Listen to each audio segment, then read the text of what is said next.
Try It Like It Created, and today I have a really interesting alcohol pearl technique for you using cardstock. So what I have here are two colors that go together of alcohol pearl. I'm using Radiant and Intense. So that's kind of a red and a yellowy gold.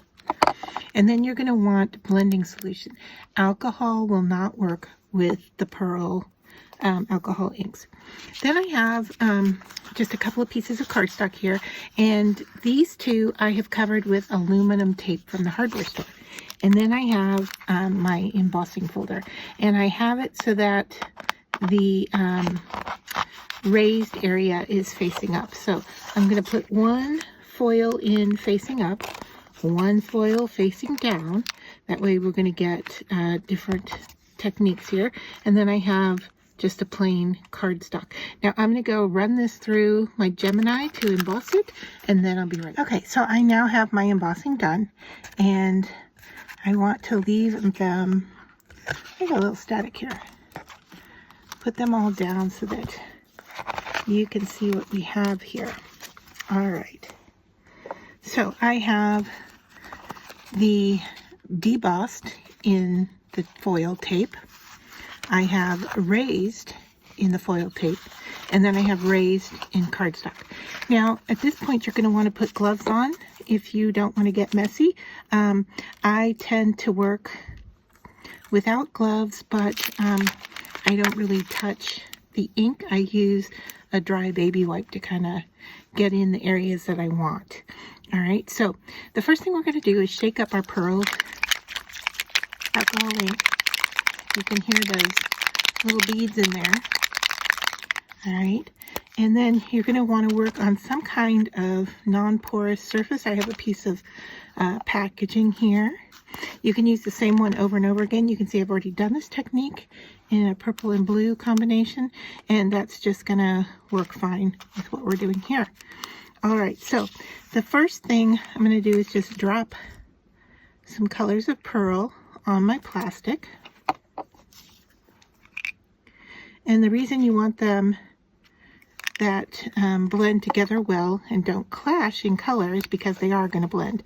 And now I'm going to take my alcohol blending solution and just drop it on there generously. I'm going to start with the cardstock. And what I do is just lay it with the embossed side, the side I want to use, down into the ink. All right, and then I just slide it around, give it a push, and I'm going to do this a couple of times so that my cardstock picks up the ink. All right.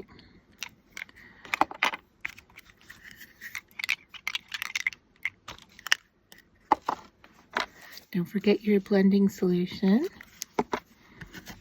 And now I'm going to take this part of the cardstock and really saturate. You can rub it, let those colors mix together.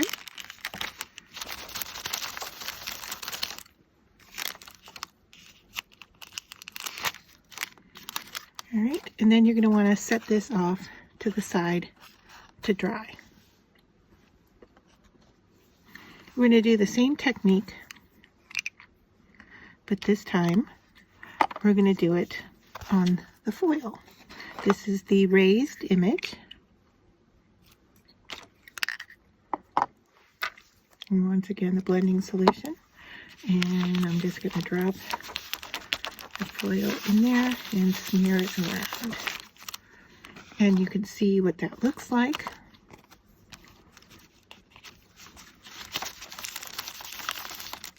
Now, if you want, you can just lay it down and drop your alcohol inks right onto that foil tape. And then put some of your blending solution down and pick it up and let that ink kind of run all over that tape. Right. And then because that's there, I'm going to put that down and just give it a little bit of a push. I want to show you that the back side picks it up, and you're going to get an interesting look there as well. All right, so now I'm going to set this aside. Now you can, because you can keep working that over and over and over again. All right, now here is the debossed image. I'm just going to put the pearls right onto the image.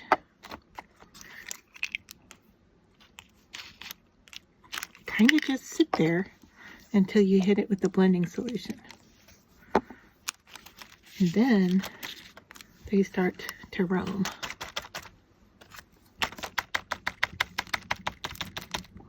And you can dip to get it all over. And you can keep working this surface until you get something you like. If you need a little more color in an area, while the blending solution is still there, I'm going to hit it with some of the yellow and let that move around.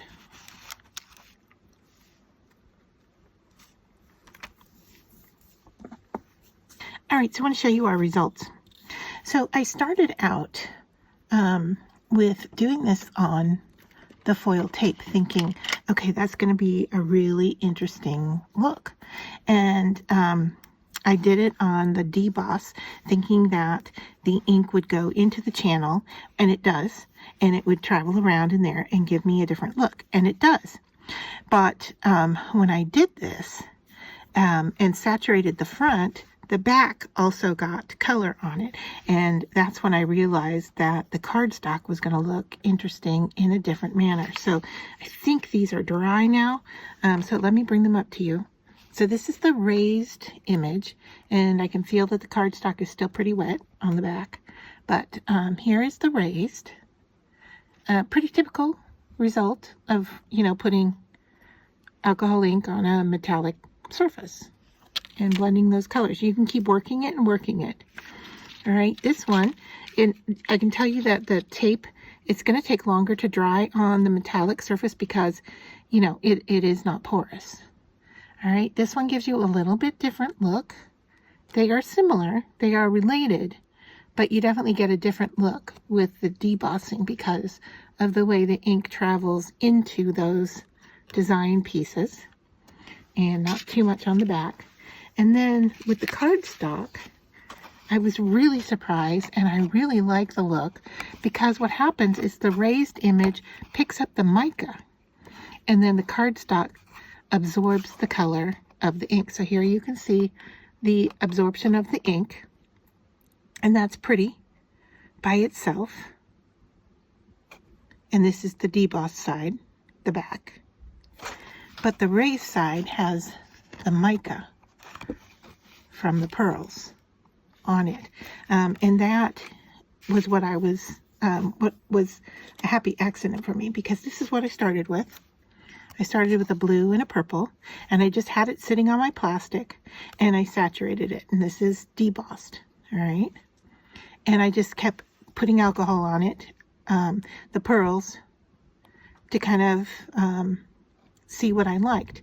Now, the pearl, I will say, isn't showing very much on this side, so doing this technique with just regular alcohol ink would be fine, because you're not really getting the pearl quality on the silver tape. I think the silver tape is being more dominant. But when I turned it over to kind of dip it into the ink, this is what I saw.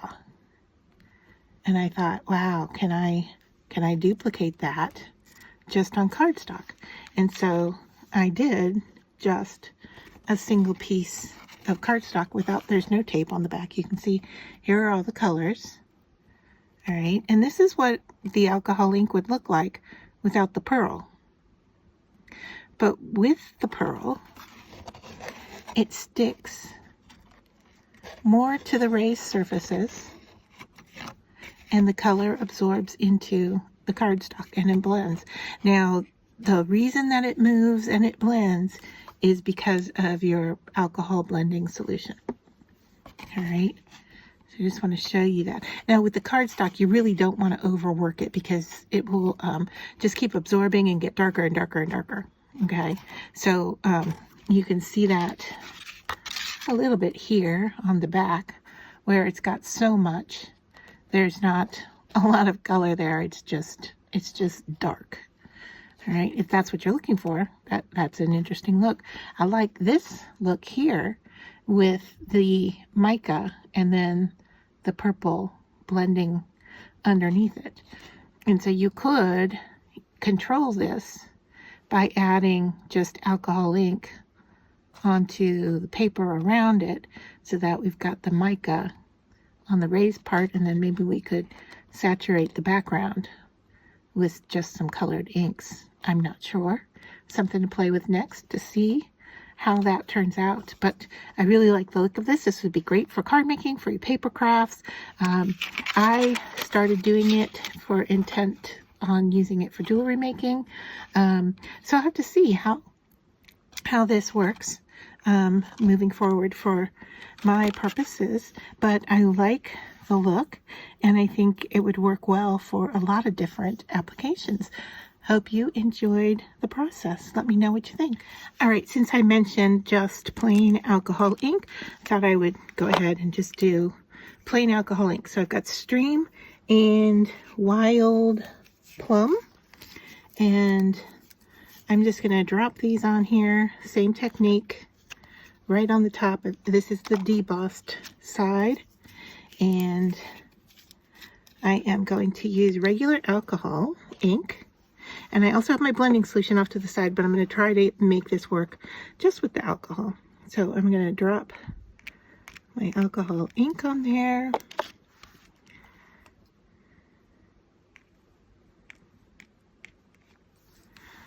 And there's the Stream. And then I have a spray thing of alcohol, and I'm just going to mist that quite heavily. And now I'm going to lift it up and just start moving that around. The combination of these two colors is really pretty with the purple.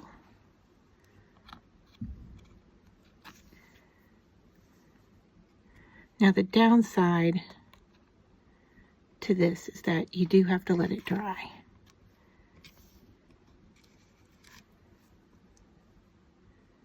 I have some glue on my fingers from another project, and it is making me a little sticky here. So now I'm going to go ahead and dip just this end and see what we get with that look. It's really not bad. I might dip this other side too. All right, and now if I lay it down, we're going to get the cardstock on the back to soak up the color. All right, so I'm going to leave that to dry, and like I said, it is going to take a bit. Get that to move a little. Ooh, little speckly bits. It's interesting. It's not exactly what I want, so I'm going to move that ink around, and let's just dip it again. So we get a full coverage, and then I'm going to put that down so that the back gets saturated. I want to push on it, but I don't want to lift up too much of the color on the front. All right, I'm just gonna let it be, and we'll come back and see what it looks like in a little bit. Okay, so I think the front is for the most part dry. There's still a few little wet spots, but I wanted to bring it in close so that you could see how that looks. And then the interesting thing on the back, because I keep using the same piece of plastic that has the different colors on it, look at that. That is pretty too. I really like how the orange is almost like on fire in there with the red.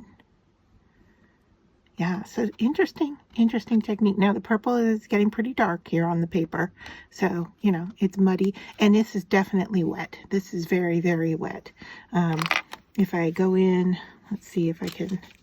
I'm just going to touch this spot right there, and I'm not really picking anything up, but I can tell you it's still very damp. I can feel the coldness. And I don't want to use a heat tool because I don't want to get the alcohol too hot to where it might catch on fire. So we're just going to have to set this aside and and let it dry and see if those colors lighten up at all on the back, because this is getting a little bit lighter here.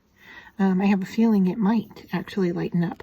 And then of course we have our plastic, which is, you know, pretty much a piece of trash, but look at the color combination right in here. I feel like, gosh, I could almost cut this up and do something with this as well. So, I mean, I'm going to keep this and just keep blending on top of it because I like the interaction of the different colors. So let me know what you think of this technique, and if you try it, what you use it for.